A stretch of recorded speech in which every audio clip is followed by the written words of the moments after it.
Hello guys, कैसे हैं आप सब लोग। स्वागत है आप सभी लोगों का हमारे इस YouTube चैनल में। इसका नाम है इवन सर और मैं हूं आकाश शर्मा। आज आप लोगों के लिए लेकर आया हूं बहुत ही ज्यादा महत्वपूर्ण वीडियो। इस वीडियो के माध्यम से आप लोग बायोलॉजी की जो फर्स्ट यूनिट है, ठीक है, जिसमें कि आप लोगों के जो आगे के जो शुरुआत के जो कुछ चैप्टर हैं, उस पूरे चैप्टर का मैं आप लोगों को मतलब कि टेस्ट लेने वाला हूं।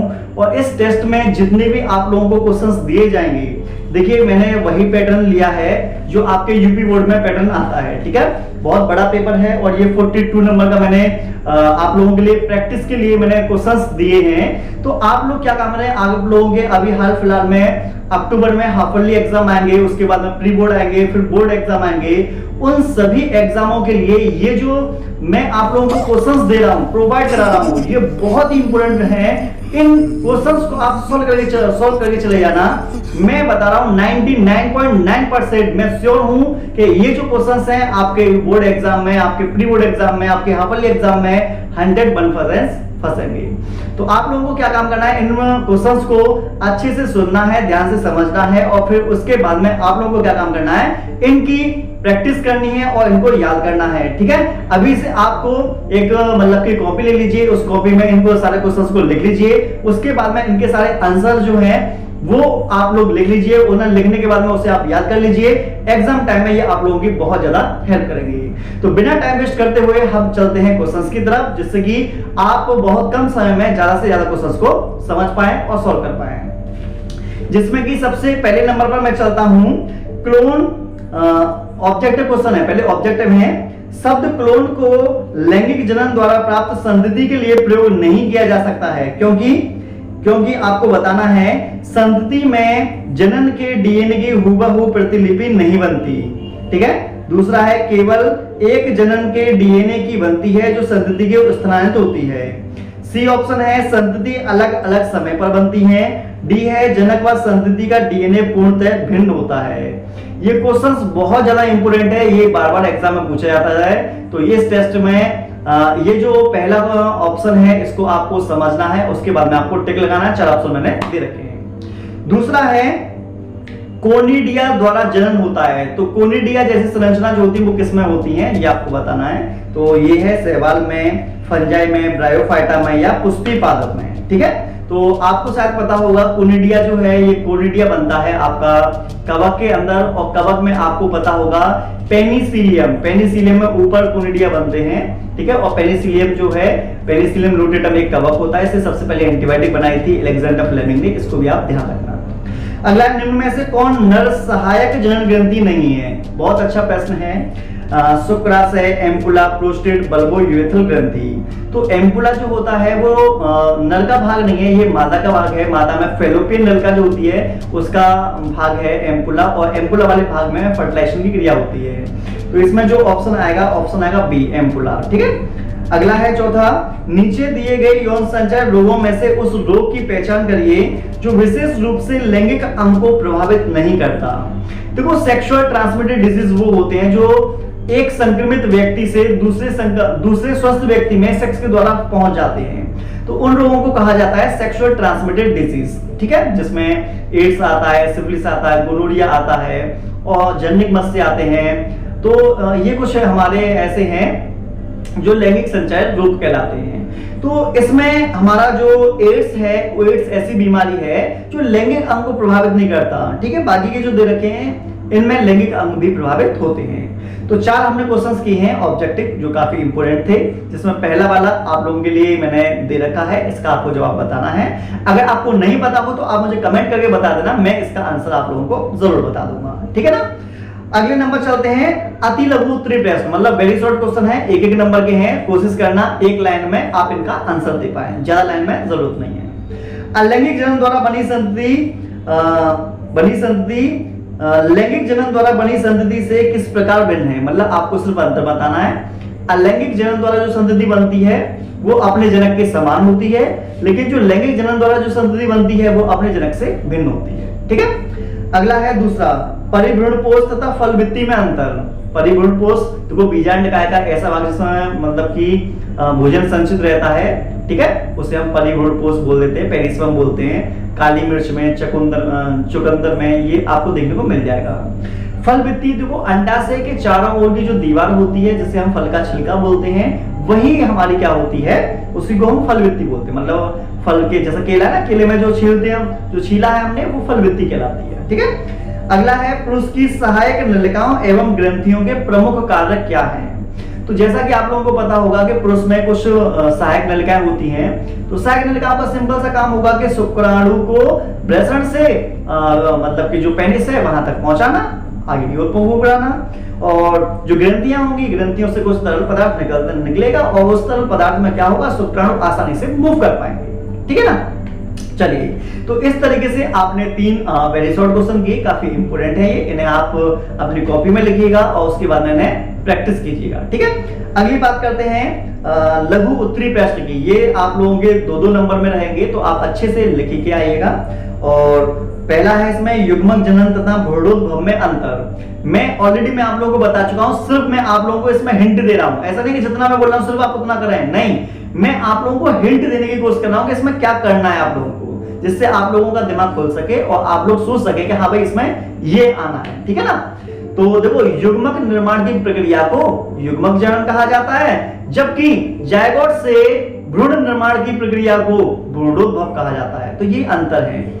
डिटेल में अंतर जानने हैं तो आप अपने मतलब कि किसी टीचर से पूछ सकते हैं जहां पर आप मतलब पढ़ते हो, या फिर मान लीजिए मॉडल में देख सकते हैं, जो मुझसे बच्चे पढ़ते हैं उनको तो पता ही है। ठीक है, अगला है पुष्पों द्वारा स्वयं परागण को रोकने के लिए विकसित की गई 2 कार्य नीतियों का विवरण दें।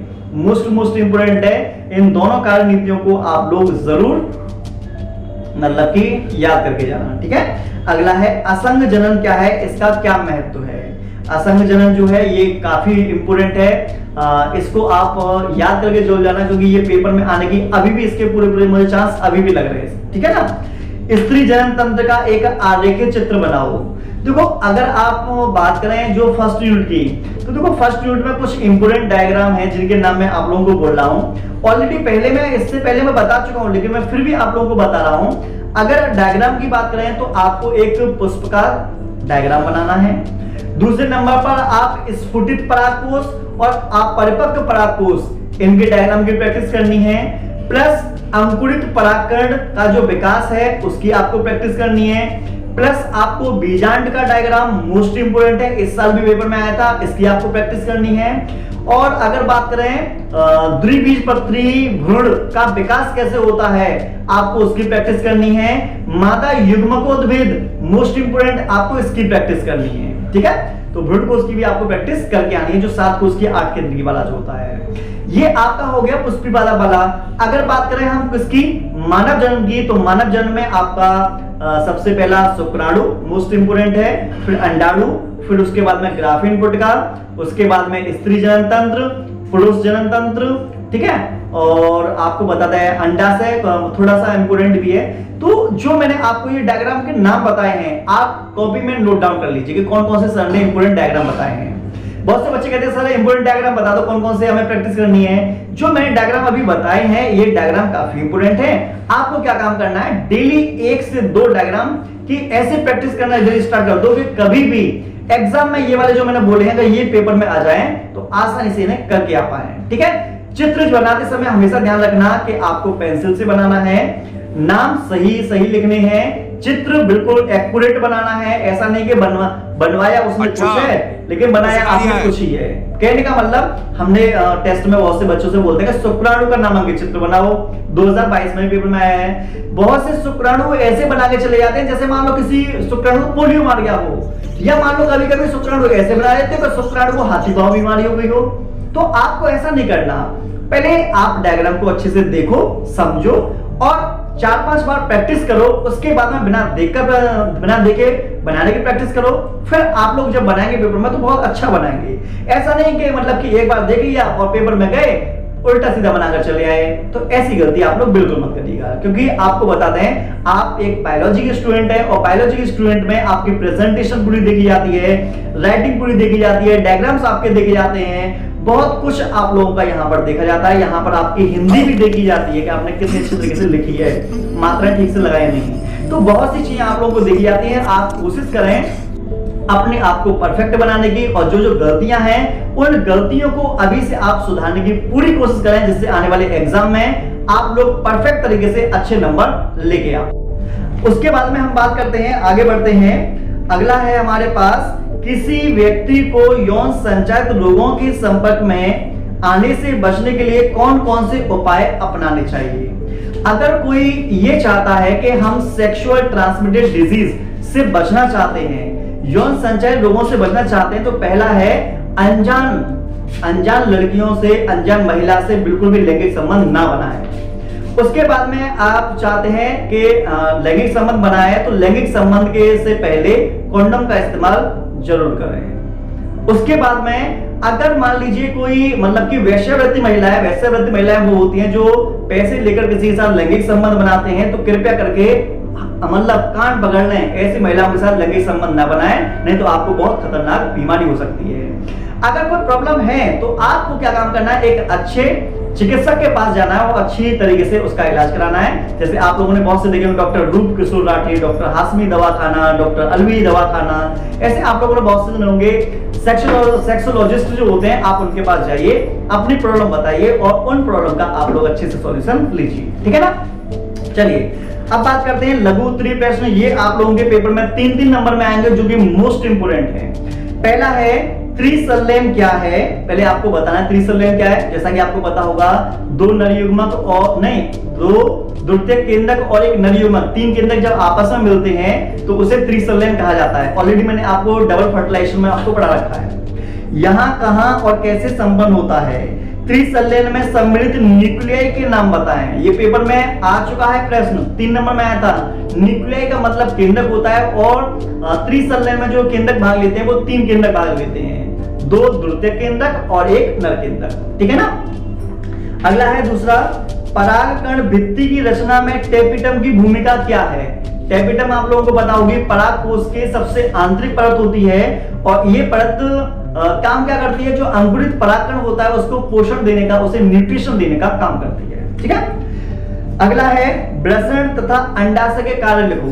जो पुरुष के वृषण होते हैं, जो बाहर लटके रहते हैं, जैसा कि आप लोगों को पता होगा, वो इसलिए लटके रहते हैं क्योंकि इनका काम होता है शुक्राणु का निर्माण करना, और उसके साथ साथ में शुक्राणु को बनाने के लिए कम टेम्परेचर की आवश्यकता होती है। जो बॉडी का टेम्परेचर है उससे कम टेम्परेचर की इसमें आवश्यकता होती है। तो पहला वृषण का काम होगा कि ये शुक्राणु का निर्माण करेंगे, स्पर्म का निर्माण करेंगे।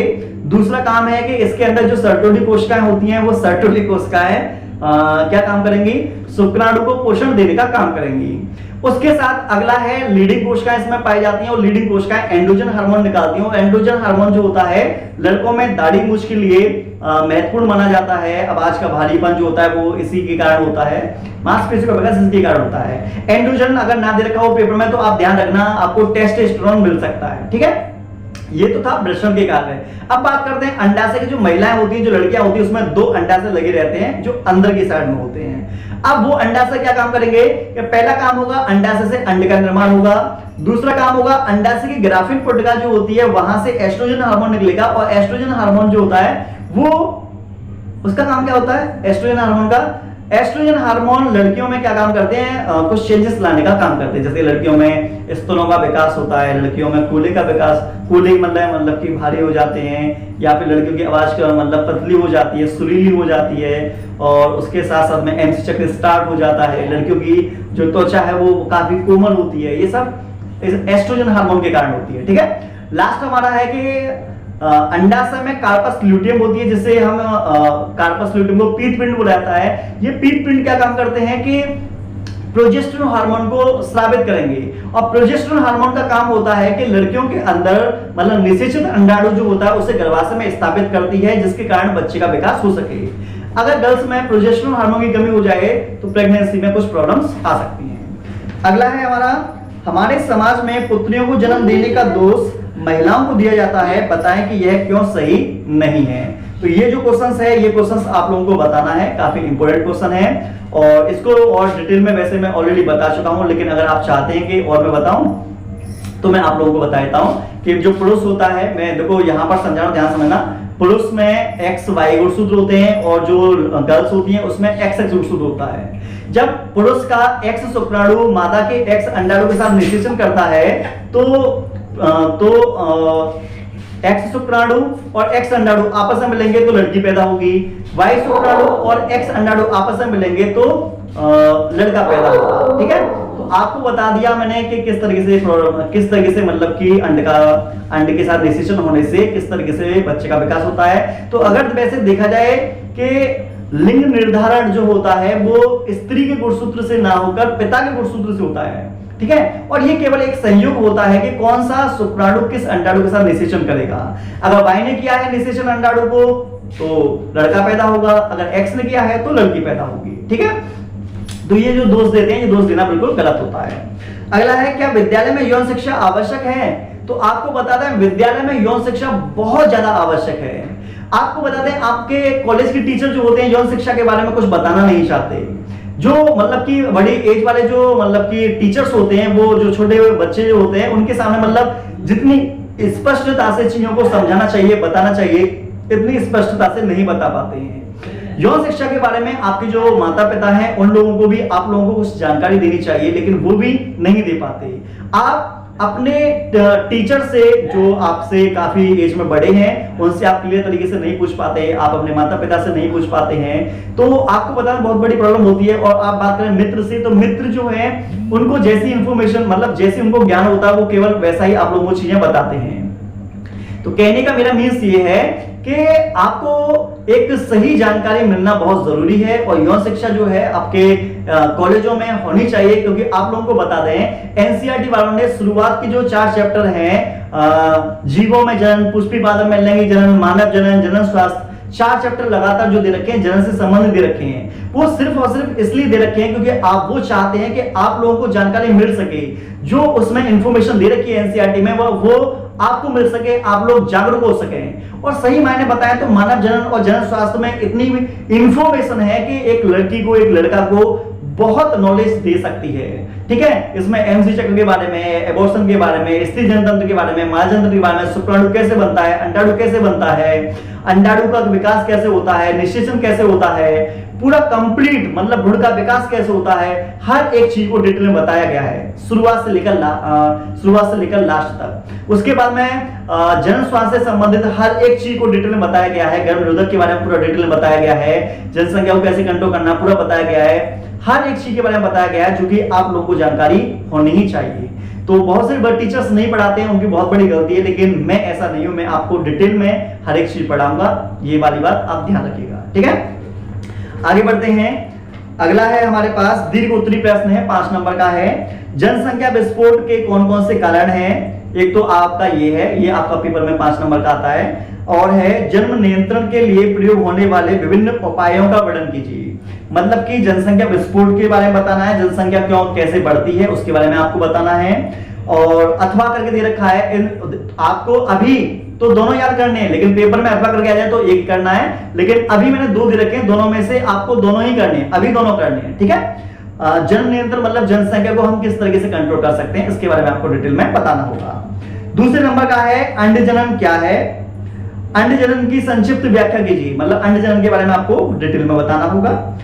यौन आरंभ क्या है? लड़के और लड़कियों में होने वाले परिवर्तन के बारे में बताइए, तो मतलब यौन आरंभ के बारे में आपको बताना होगा। अगला है तीसरा, एक आवर्तबीजी पुष्प के उन अंगों के नाम बताओ जहां नर तथा मादा युग्मकोद्भिद का विकास होता है। तो इस तरीके से आपको बता दें ये क्वेश्चंस हैं, और नर युग्मकोद्भिद के विकास की बात करें तो इसमें आपको डिटेल में पुष्प के विभिन्न भागों के बारे में समझाना है, प्लस नर युग्मकोद्भिद मतलब परागकण की बात कर रहे हैं और मादा युग्मकोद्भिद मतलब भ्रूणकोश की विकास कर रहे हैं, ये भी आप लोग ध्यान रखिएगा। इस तरीके से कंप्लीट आप लोगों की ये फर्स्ट यूनिट का टेस्ट है, और इस टेस्ट को आप में से कोई भी जो YouTube पर ये वीडियो देख रहा है, कोई भी व्यक्ति अगर इस वीडियो को देख रहा है, इसको अच्छे तरीके से याद करता है तो कंफर्म है उसके एग्जाम में नंबर बहुत बहुत अच्छे आएंगे।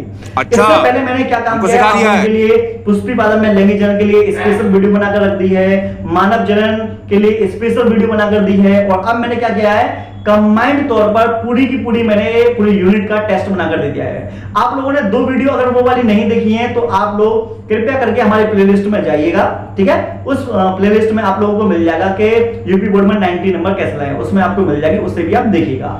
उसके साथ साथ में आप लोगों को क्या काम करना है, अभी से पढ़ाई के लिए जुनून लेकर आना है, अपने लिए पढ़ना है, अच्छे तरीके से, आपको कूल माइंड से पढ़ना है। और आपको कोई भी प्रॉब्लम है तो आप हमें बताइएगा। आप किसी भी चीज टॉपिक पर वीडियो बनवाना चाहते हैं तो हमें बताइएगा। और हमारे इस वीडियो को ठोक लीजिए, 5000 के लिए